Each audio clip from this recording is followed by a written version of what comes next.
피가 흐르는 병실 바닥, 알 수 없는 멍, 그리고 눈물로 뒤범벅된 얼굴. 미영은 병원 복도에서 허물어지듯 주저앉았다.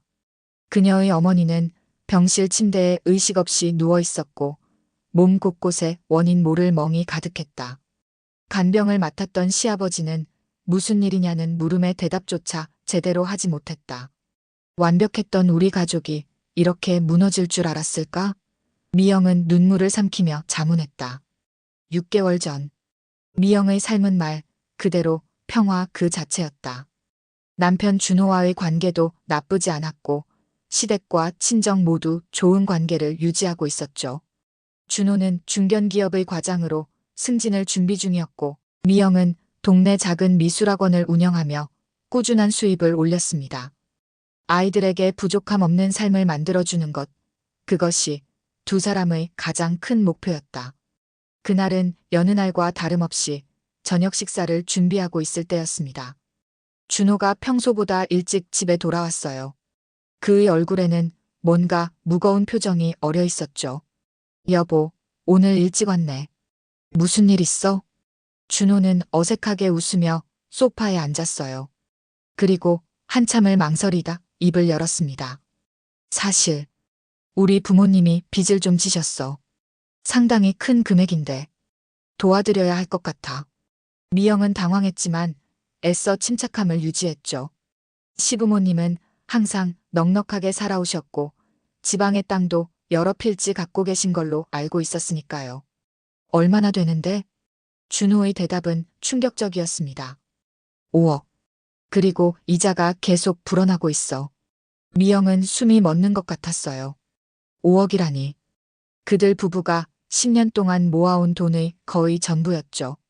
학원 확장을 위해 모아둔 돈, 아이들 교육비, 그리고 노후 대비금까지. 어떻게 그런 일이? 준호는 고개를 떨구며 설명했습니다.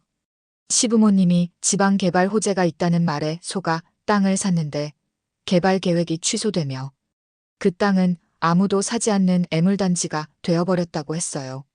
게다가 그 땅을 구입하기 위해 고리대 금업자에게 돈을 빌렸다는 사실까지. 미영은 망설였습니다. 그것은 그녀와 준호 그리고 아이들의 미래를 담보로 하는 결정이었으니까요. 하지만 가족이라는 이름이 그녀를 움직였습니다. 알았어. 도와드리자.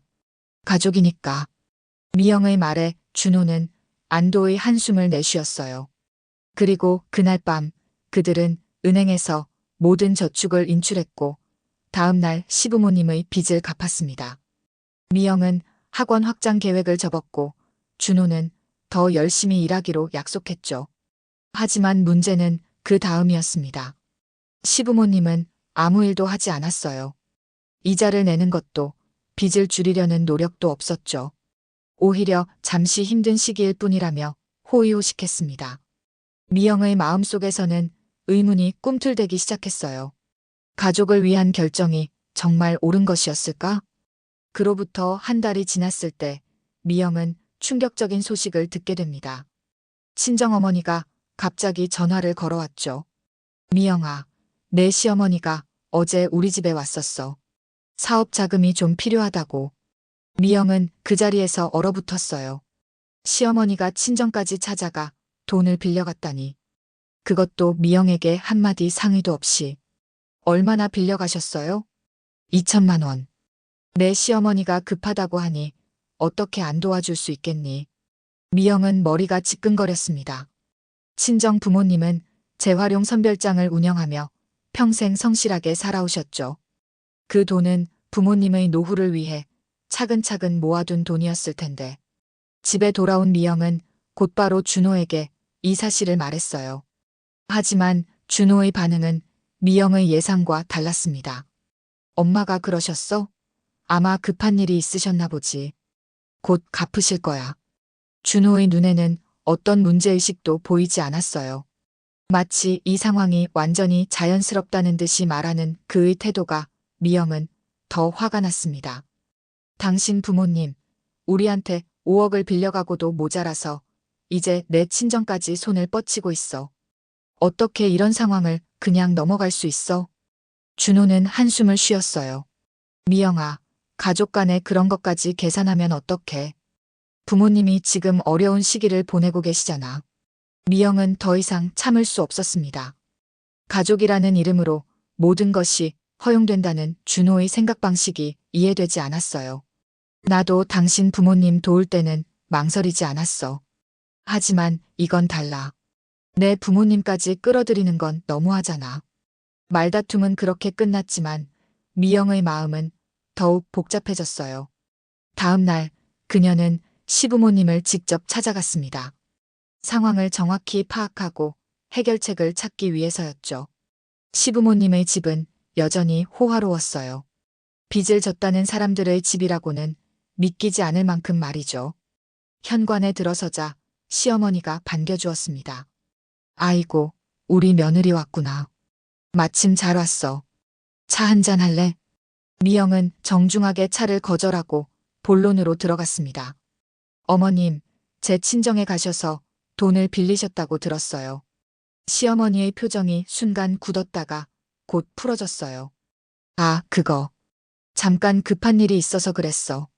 곧 갚을 거니까 걱정하지 마. 미영은 차분하게 말을 이어갔어요. 어머님, 지금 상황이 많이 어렵잖아요. 저희도 모든 저축을 다 꺼내 어머님 빚을 갚았고요. 이제는 어머님도 무언가 노력을 하셔야 하지 않을까요?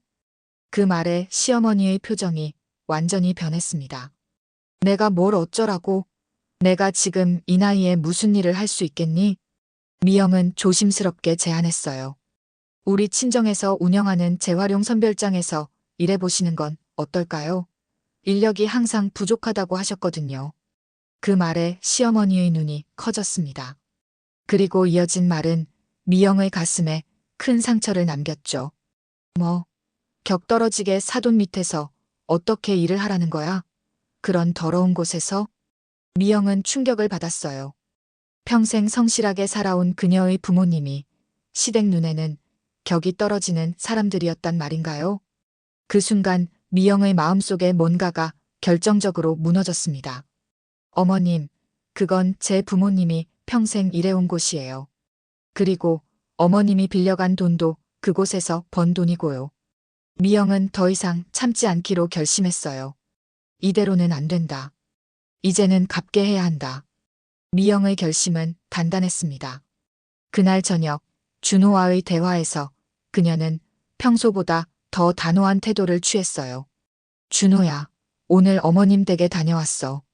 이제 모든 걸 알았어. 당신 어머니는 우리한테도 내 친정에도 돈만 빌려가고 아무런 노력도 하지 않고 있어. 준호는 텔레비전을 보다가 미영을 힐끗 쳐다보았죠. 그래서 미영은 깊게 숨을 들이마셨어요. 시부모님이 우리 친정 재활용 선별장에서 일하셔야 해. 그래야 빚을 갚을 수 있을 거야. 준호의 얼굴이 순식간에 일그러졌습니다. 미쳤어? 우리 어머니가 그런 데서 어떻게 일을 해? 나이도 있으신데. 그럼 어떡할 건데? 우리 돈 다 써버리고 이제 내 친정까지 등골 빼려고 하는데? 미영의 목소리가 높아졌어요. 평소라면 상상도 못할 일이었죠. 그녀는 항상 차분하고 이해심 많은 며느리였으니까요. 하지만 지금은 달랐습니다. 그녀의 인내심은 한계에 달했어요. 준호는 한숨을 내쉬었습니다. 알았어. 내가 부모님과 얘기해 볼게. 다음 날 놀랍게도 시부모님은 미영의 제안을 받아들였어요. 시아버지가 먼저 수긍했고 시어머니는 마지못해 따랐죠. 그렇게 시부모님은 미영의 친정사업장, 재활용 선별장에서 일하게 되었습니다. 첫날 미영은 친정어머니에게 전화를 걸었어요. 엄마, 시부모님 잘 부탁드려요. 빚을 갚기 위해 노력하신다고 생각하고 이해해 주세요. 친정어머니는 언제나처럼 너그러웠습니다. 그럼 걱정하지 마. 사람이 어려울 때 서로 돕는 거지. 하지만 현실은 미영의 기대와는 달랐어요. 시어머니는 선별장에서도 그녀의 태도를 바꾸지 않았습니다. 일주일 후 미영은 친정어머니로부터 또 다른 전화를 받았죠. 미영아, 내 시어머니가 일을 제대로 안 하고 있어. 매일 늦게 오고 일찍 가고 하는 일마다 불평불만이야. 미영은 마음이 무거워졌어요. 다시 시부모님을 찾아갔을 때 시어머니는 오히려 미영에게 화를 냈습니다. 아우, 이 냄새. 이런 더러운 돈. 내가 왜 벌어야 해? 내 부모는 어떻게 평생 저런 일을 했니? 더러운 돈. 미영은 참을 수 없었습니다. 그 돈으로 자식을 키우고 가족을 지탱해온 그녀 부모님을 모욕하는 말이었으니까요. 어머님, 그렇게 말씀하시면 안 돼요. 그건 제 부모님이 평생 자존심 걸고 버는 돈이에요. 그리고 그 돈으로 어머님 빚까지 갚고 있잖아요. 시어머니는 코웃음을 쳤어요. 내가 뭘 안다고. 내가 이렇게 고생하는 건 다 아들 때문이야. 내가 아들을 설득해서 이런 짓을 시키고. 미영은 더 이상 말이 안 나왔습니다. 이건 대화가 아니었어요. 그리고 이 상황은 앞으로도 나아질 것 같지 않았죠. 그날 저녁 준호가 귀가했을 때 미영은 이 상황을 설명했어요. 하지만 준호의 반응은 또다시 미영을 실망시켰습니다. 미영아, 장인 장모님이 너무 악착같이 돈을 받으려고 해. 우리 부모님이 지금 그런 데서 일하는 게 얼마나 자존심 상하는 일인지 알아? 미영은 입이 떡 벌어졌어요. 뭐라고? 당신 부모님이 빚을 지셨고 우리 돈 다 써버리고 내 친정에서도 돈 빌려가고 그런데도 자존심 얘기를 해? 준호는 미영을 이해하지 못했고 미영도 준호를 이해할 수 없었습니다. 두 사람 사이에는 보이지 않는 균열이 생겨나고 있었어요. 시간이 흐르고 불화는 더욱 심해졌습니다. 미영은 점점 침묵하는 사람이 되어갔고 준호는 집에 늦게 들어오는 날이 많아졌죠. 아이들은 부모의 변화를 눈치채고 불안해했어요. 그리고 그 불안은 현실이 되었습니다. 갑작스러운 사고가 미영의 삶을 송두리째 흔들어 놓게 되니까요. 사고는 아무런 예고도 없이 찾아왔습니다. 평범한 화요일 오후 미영이 학원에서 수업을 마치고 있을 때였어요. 휴대폰이 요란하게 울렸고 발신자는 친정아버지였습니다. 미영아, 어머니가 사고를 당했어. 미영의 온몸에 전율이 흘렀습니다. 아버지의 목소리는 떨리고 있었고 배경에서는 병원 특유의 분주한 소리가 들렸어요. 아버지, 무슨 일이에요? 어디세요? 지금 중앙병원 응급실이야. 어머니가 공장 2층 계단에서 굴러떨어졌어. 빨리 와다오. 미영은 그 자리에서 모든 것을 내려놓고 병원으로 달려갔어요. 학원 수업, 아이들 저녁 준비, 그 어떤 것도 중요하지 않았습니다. 오직 어머니의 안위만이 그녀의 머릿속을 가득 채웠죠. 병원에 도착했을 때 친정아버지는 응급실 밖에서 초췌한 모습으로 서 있었어요. 그의 눈은 충혈되어 있었고 옷은 피로 얼룩져 있었습니다. 아버지, 어머니는요? 의사 선생님들이 지금 보고 계셔. 심각하대. 두 다리는 부러지고 머리도 많이 다쳤어. 미영은 아버지를 꼭 안아드렸어요. 그의 큰 체구가 미영의 품에서 어린아이처럼 떨고 있었습니다. 2시간 후 의사가 나왔어요. 그의 표정은 무거웠습니다. 환자분 가족이신가요? 상태가 매우 위중합니다. 두 다리 골절과 함께 뇌에 심각한 손상이 있어요. 지금은 혼수 상태입니다. 미영의 다리에 힘이 빠졌어요. 아버지가 그녀를 부축하지 않았다면 그대로 쓰러졌을지도 모릅니다. 의식은 언제 돌아올까요? 의사는 고개를 절레절레 흔들었습니다. 말씀드리기 어렵습니다. 이대로 영영 의식을 찾지 못할 수도 있어요. 미영은 세상이 무너지는 것 같았습니다. 그녀의 어머니, 항상 강하고 다정했던 그 어머니가 이제 의식 없이 누워있다니. 이건 악몽이었어요. 준호에게 전화했을 때 그는 회사 회식 중이었습니다. 여보, 어머님이 사고로 중환자실에 계셔. 지금 중앙병원이야. 준호는 잠시 침묵했다가 대답했어요. 알겠어. 회식 끝나고 갈게. 미영은 순간 화가 치밀었습니다. 회식 끝나고 내 어머니가 지금 생사의 갈림길에 계신데? 미영아, 너무 예민하게 굴지 마. 내가 지금 중요한 자리라. 미영은 더 이상 듣지 않고 전화를 끊었어요. 그녀의 마음속에서 무언가가 완전히 끊어지는 느낌이었습니다. 그날 이후 미영은 매일 병원으로 향했어요. 밤에는 간병, 낮에는 학원일. 그녀의 아버지는 밤에 대리운전을 나가며 병원비를 마련했고 미영은 눈물로 하루하루를 버텼습니다. 준호는 가끔 병원에 들렀지만 금방 자리를 떴죠.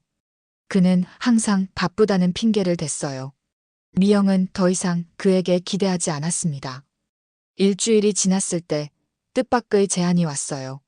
시아버지가 미영을 찾아왔습니다. 며느리, 내가 간병을 맡아보겠네. 은혜는 은혜로 갚아야지. 미영은 놀랐어요.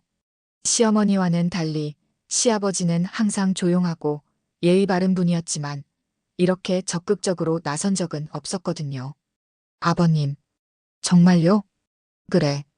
당신이랑 당신 아버지는 일도 해야 하니까. 내가 병원에서 밤낮으로 지켜볼게. 미영은 진심으로 감사했어요. 이런 상황에서 누군가의 도움은 정말 큰 힘이 되었으니까요. 정말 감사합니다, 아버님. 덕분에 큰 짐을 덜었네요.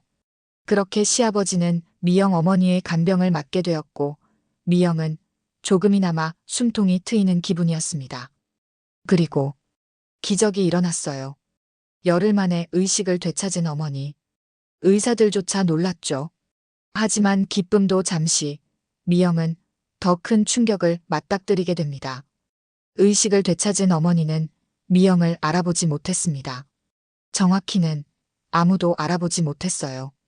미영의 아버지도, 준호도, 심지어 평생을 함께한 고향 친구들마저도. 의사는 이렇게 설명했습니다. 뇌 손상으로 인한 중증 치매입니다. 기억을 완전히 잃어버렸어요. 앞으로도 나아질 가능성은 매우 낮습니다. 미영은 절망했어요. 의식을 찾은 것만으로도 감사했지만 이제 어머니는 그저 몸만 살아있을 뿐 그녀가 알던 어머니는 아니었습니다. 때로는 어린아이처럼 보채기도 하고 때로는 무서워하며 소리를 지르기도 했죠. 여보세요, 미영씨? 병원인데요. 어느 날 오후 미영이 학원에서 수업을 마치려는 참에 병원에서 전화가 왔어요. 간호사의 목소리가 심상치 않게 들렸습니다. 네, 무슨 일이신가요? 어머님 몸에 이상한 상처가 있습니다. 누군가에게 맞은 흔적처럼 보여요. 미영의 심장이 멎는 것 같았어요. 맞은 흔적이라니? 누가 그녀의 어머니를 때렸다는 말인가요? 지금 당장 가겠습니다. 미영은 소스라치게 놀라 병원으로 달려갔어요. 어머니의 병실에 도착했을 때 간호사가 미영을 맞이했습니다. 이쪽으로 오세요. 보여드릴게요. 간호사는 어머니의 가운을 조심스럽게 걷었고 미영은 충격에 숨을 들이켰습니다. 어머니의 양팔과 허벅지에는 분명한 타박상이 있었어요. 멍이 든 자국은 손가락 모양으로 또렷했죠. 이건 누가? 미영의 의심은 단 한 사람에게 쏠렸습니다. 간병을 하던 시아버지. 그동안 그토록 성실하게 간병해온 시아버지가 어떻게 이럴 수 있을까요? 미영은 혼란스러웠어요. 그때 문이 열리고 시아버지가 들어왔습니다. 그는 평소처럼 조용한 표정이었죠. 아, 며느리. 왔구나. 미영은 참지 못하고 소리쳤습니다. 아버님, 어떻게 이럴 수 있으세요? 그렇게 간병해 주신다더니 어떻게 이런 짓을 하실 수 있어요? 시아버지는 깜짝 놀란 표정이었어요. 그는 미영과 간호사, 그리고 침대 위의 어머니를 번갈아 쳐다봤습니다. 무슨 말이야? 내가 뭘 했다는 거지? 이 상처들요. 어머니 몸에 있는 이 멍들. 누가 때렸잖아요. 간호사는 조용히 방을 나갔고 미영과 시아버지만이 남았습니다. 그때 시아버지의 표정이 변했어요. 그의 눈에서 눈물이 흘러내렸습니다. 나 아니야. 나는. 그리고 시아버지가 갑자기 큰 소리로 외쳤습니다. 당신 그날, 당신 엄마 안 밀었으면 이 일 없었어. 난 그 죄 대신 뒤집어 쓴 거였다고. 미영은 얼어붙었어요. 무슨 말이지? 누가 그녀의 어머니를 밀었다는 거지? 무슨 말씀이세요? 시아버지는 비통한 표정으로 무너지듯 의자에 앉았어요. 그날 내 시어머니가 선별장에서 내 어머니와 크게 다퉜어. 내 어머니가 일태도를 지적했던 모양이야. 그랬더니 시어머니가 화가 나서 계단에서 밀어버렸어. 충격적인 고백이었습니다. 그녀의 어머니를 계단에서 밀었던 건 시어머니였습니다. 미영은 숨을 쉴 수 없었어요. 그걸 알고도 숨기셨다고요? 어떻게 그럴 수가. 시아버지는 고개를 푹 숙였습니다. 미안하다. 아내가 그런 짓을 했다는 걸 알고도 가족이니까 감싸줘야 한다고 생각했어. 하지만 내가 여기서 간병하면서 내 어머니의 고통을 보니 더는 감출 수가 없었어. 미영의 머릿속에서 또 하나의 의문이 떠올랐어요. 준호도 알고 있었나요? 시아버지는 천천히 고개를 끄덕였습니다. 그래. 내 남편도 알고 있었어. 그 순간 미영의 마음속에서 마지막 불씨마저 꺼져버렸어요. 그녀의 남편 평생을 함께하기로 약속했던 그 사람이 어머니를 다치게 한 범인을 알면서도 침묵했다니. 미영은 더 이상 망설이지 않았습니다. 그녀의 눈에서는 눈물 대신 결연한 의지가 빛났어요. 미영은 그날 밤 집에 돌아가지 않았어요. 아버지와 함께 병원 근처 여관에서 하룻밤을 묵으며 앞으로의 일을 계획했습니다. 첫 번째로 해야 할 일은 명백했어요. 진실을 밝히고 책임을 물어야 했습니다. 다음 날 아침, 미영은 경찰서로 향했어요. 그녀의 눈에는 한치의 망설임도 보이지 않았습니다. 살인미수로 신고하러 왔습니다. 담당 경찰관은 미영의 진술을 꼼꼼히 기록했어요. 시아버지의 증언, 병원의 진단서, 그리고 그동안의 상황까지 모두 포함해서 말이죠. 증거가 확실하다면 수사에 착수하겠습니다. 하지만 가족 간의 일이라 쉽지 않을 수도 있어요. 미영은 단호하게 대답했습니다. 더 이상 가족이 아닙니다. 제 어머니를 이렇게 만든 사람은 비록 제 시어머니일지라도 용서할 수 없어요. 경찰서를 나온 미영은 곧바로 변호사 사무실로 향했어요. 이혼 소송을 준비하기 위해서였죠. 남편이 어머니를 다치게 한 범인을 알면서도 숨겼습니다. 이것만으로도 저는 더 이상 함께 살 수 없어요. 변호사는 미영의 사연을 들은 후 고개를 끄덕였습니다. 이혼 사유로 충분합니다.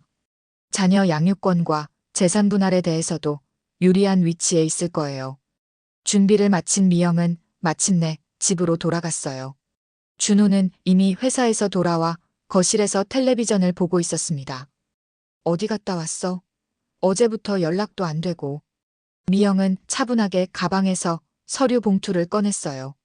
이혼 소장이에요. 내일 법원에 제출할 거니까 미리 읽어보세요. 준호의 얼굴이 하얗게 변했습니다. 갑자기 무슨 소리야? 그냥 시어머니랑 좀 안 맞는다고 이혼까지 하자고? 미영은 비웃음을 참을 수 없었어요. 그냥 안 맞는 정도가 아니야. 당신 어머니는 내 어머니를 계단에서 밀어 평생 장애를 안겼어. 그리고 당신은 그걸 알면서도 내게 말하지 않았지. 준호는 말문이 막혔어요. 그의 표정에서 모든 것을 알 수 있었죠. 시아버지의 말이 사실이었던 겁니다. 너 어떻게 알았어? 아버님이 모든 걸 말씀하셨어. 당신 아버지는 적어도 양심이 있으시더라. 준호는 당황한 기색이 역력했어요. 그는 미영에게 다가가려 했지만 미영은 한 걸음 물러섰습니다. 미영아, 내가 설명할게. 그건 어머니가 실수로 그런 거야. 일부러 그러신 게 아니라. 실수? 사람을 계단에서 밀치는 게 어떻게 실수야?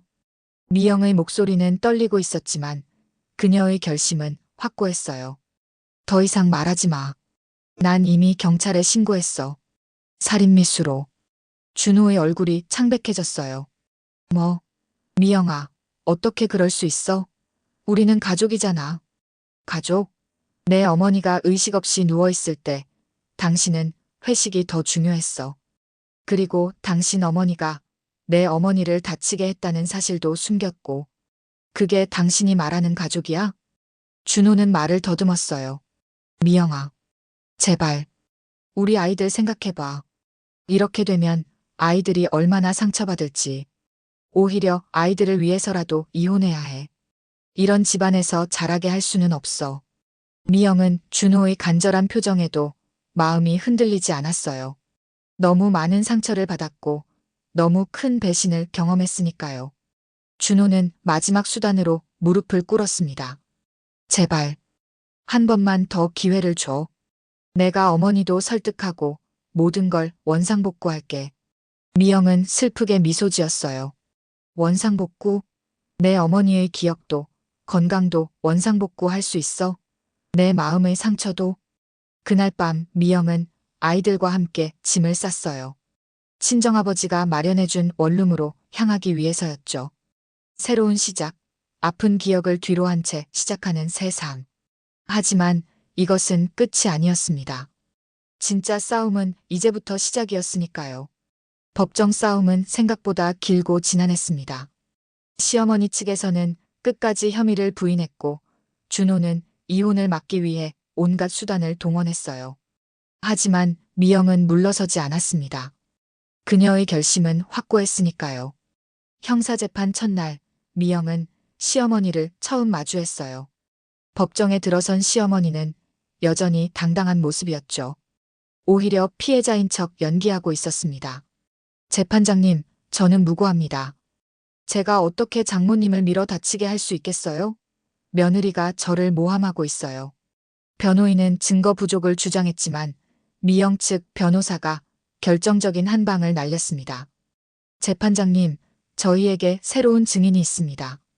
바로 사건 현장을 목격한 선별장 직원이죠. 그날 선별장에 있던 직원이 증언대에 섰어요. 그의 증언은 명확했습니다. 네, 분명히 보았습니다. 피고인이 피해자와 언쟁을 벌이다가 갑자기 밀친 것을. 그때 피해자분이 계단 아래로 굴러떨어졌습니다. 이 증언으로 상황은 완전히 바뀌었어요. 시어머니의 얼굴이 새하얗게 변했고 법정은 술렁거렸습니다. 재판장은 시어머니를 노려보았어요. 피고인, 이 증언에 대해 할 말이 있습니까? 시어머니는 잠시 망설이더니 갑자기 무릎을 꿇고 흐느끼기 시작했습니다. 죄송합니다. 제가 순간 화가 나서. 하지만 정말 죽일 생각은 없었어요. 미영은 그 모습을 무덤덤하게 바라봤어요. 이제 와서 눈물을 보인다고 해서 그녀의 어머니가 건강을 되찾는 것도 아니고 상처받은 마음이 치유되는 것도 아니었으니까요. 결국 재판부는 시어머니에게 살인미수죄를 적용해 10년형을 선고했습니다. 정상참작의 여지가 없다는 판단이었죠. 이혼 소송도 미영의 승리로 끝났어요. 법원은 준호의 책임을 엄중하게 물었고 미영에게 유리한 재산 분할과 위자료 지급을 명령했습니다. 아이들의 양육권 역시 미영에게 돌아갔어요. 재판이 모두 끝난 날 미영은 병원으로 향했습니다. 어머니는 여전히 치매 상태였지만 적어도 육체적으로는 회복되고 있었어요. 두 다리의 골절도 어느 정도 아물었고 휠체어를 타고 병원 정원을 다닐 수 있게 되었죠. 미영은 어머니의 휠체어를 밀며 조용히 말했습니다. 엄마, 오늘 모든 게 끝났어요. 이제 우리 새로 시작해요. 어머니는 미영을 알아보지 못했지만 그래도 미소를 지었어요. 그 미소에서 미영은 어머니의 영혼이 아직 그곳에 있음을 느꼈습니다. 집으로 돌아가는 길 미영의 전화기가 울렸어요. 발신자는 시아버지였습니다. 미영아, 나야. 좀 만날 수 있을까? 미영은 잠시 망설였지만 시아버지는 끝까지 진실을 말해준 유일한 사람이었기에 만나기로 했어요. 카페에서 만난 시아버지는 많이 야위어 있었습니다. 교도소에 간 아내 때문에 마음고생이 심했을 테지요. 고맙다, 시간 내줘서. 난 정말 미안하다. 내가 좀 더 일찍 진실을 말했더라면. 미영은 차분하게 대답했어요. 이제 와서 후회해도 달라지는 건 없어요. 하지만 적어도 아버님은 양심이 있으셨죠. 그것만으로도 감사해요. 시아버지는 눈물을 훔쳤습니다. 내가 내 어머니 간병비를 대고 싶어. 그건 내 책임이니까. 미영은 고개를 저었어요. 괜찮아요. 우리 힘으로 해결할 수 있어요. 아버님도 이제는 자신의 삶을 사세요. 시아버지는 쓸쓸하게 미소 지었고 그것이 미영과 시댁의 마지막 만남이 되었습니다. 시간이 흘러 미영은 친정아버지와 함께 어머니를 돌보며 새 삶을 꾸려나갔어요. 아이들도 점차 상황을 이해하고 적응해갔고 미영의 미술학원은 더 번창했습니다. 어느 날 미영은 오랜만에 일기를 썼어요. 그날 어머니를 병원 침대에 누인 것도 우리 가족을 산산조각 낸 것도 결국엔 내가 사랑했던 가족이었습니다. 하지만 이제는 알아요. 진짜 가족은 서로를 지키고 아끼는 사람들이라는 것을. 미영의 인생에서 가장 어두운 시간은 지나갔지만 그녀가 배운 교훈은 영원히 기억될 것이었습니다. 4년이 흘렀습니다. 미영의 삶은 많은 것이 변했어요. 그녀는 이제 두 아이와 함께 작은 아파트에 살며 미술학원을 2개로 확장했죠. 친정아버지는 대리운전을 그만두고 미영의 2번째 학원에서 행정 업무를 돕고 계셨고 어머니는 요양병원에서 안정적인 치료를 받고 있었습니다. 치매는 호전되지 않았지만 어머니는 때때로 미영을 알아보는 순간이 있었어요. 짧은 찰나지만 그 순간들이 미영에게는 무엇보다 소중했죠. 오늘은 어떠세요, 어머니? 미영이 요양병원 병실에 들어서며 물었습니다. 어머니는 창밖을 바라보다가 천천히 고개를 돌렸어요. 그리고 잠시, 아주 잠시 그녀의 눈에 인식의 빛이 스쳤습니다. 미영아. 어머니가 속삭였어요. 미영은 가슴이 떨렸습니다. 오늘은 어머니가 그녀를 기억하는 날이었어요. 이런 날은 한 달에 1~2번 있을까 말까 한 특별한 날이었죠. 네, 엄마. 제가 왔어요. 어머니는 미영의 손을 꼭 잡았습니다. 그 손에는 여전히 평생 일해온 흔적이 남아 있었어요. 너 행복하니? 단순한 질문이었지만 미영의 눈에서는 눈물이 흘러내렸습니다. 그녀의 어머니는 항상 미영의 행복만을 걱정했으니까요. 네, 엄마. 전 행복해요. 아이들도 잘 크고 있고 학원도 잘 되고 있어요. 어머니는 희미하게 미소 지었어요. 그리고 다시 창밖으로 시선을 돌렸습니다. 짧은 인식의 순간은 그렇게 지나갔지만 미영에게는 충분했습니다. 병원을 나와 주차장으로 향하던 미영은 뜻밖의 인물과 마주쳤어요. 준호였습니다. 그는 약간 수척해진 모습이었지만 여전히 단정한 차림새였죠. 미영아. 준호가 조심스럽게 불렀어요. 미영은 잠시 걸음을 멈췄습니다. 이혼 후 그들은 아이들 문제로 가끔 연락을 주고받았지만 직접 만난 건 거의 1년 만이었어요. 왜 여기 왔어? 미영이 차분하게 물었습니다. 어머님께 인사드리고 싶어서. 괜찮을까? 미영은 잠시 생각했어요. 그녀의 마음속에는 여전히 준호에 대한 분노가 있었지만 시간이 흐르며 그 날카로운 감정은 무뎌져 있었습니다. 어머니는 당신을 알아보지 못할 거야. 오늘은 나를 알아보셨지만 곧 다시 잊으실 거고. 준호는 고개를 끄덕였어요. 알아. 그래도 한번 뵙고 싶어. 미영은 한숨을 내쉬었습니다. 좋아. 하지만 오래 있지 마. 어머니가 혼란스러워 하실 수 있으니까. 두 사람은 다시 병실로 향했어요. 어머니는 여전히 창밖을 바라보고 있었습니다. 준호가 조심스럽게 다가가 인사했지만 어머니는 반응이 없었어요. 준호는 침대 옆에 무릎을 꿇고 어머니의 손을 잡았습니다. 장모님, 정말 죄송합니다. 제가 모든 걸 말렸어야 했는데. 어머니는 그저 멍한 표정으로 준호를 바라볼 뿐이었어요. 하지만 준호의 눈에서는 눈물이 흘러내렸습니다. 미영은 문간에 서서 그 모습을 지켜봤어요.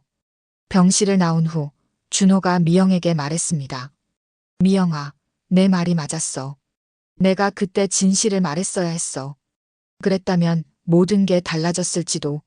미영은 덤덤하게 대답했어요. 이제 와서 후회해도 소용없어. 우리는 각자의 길을 가고 있으니까.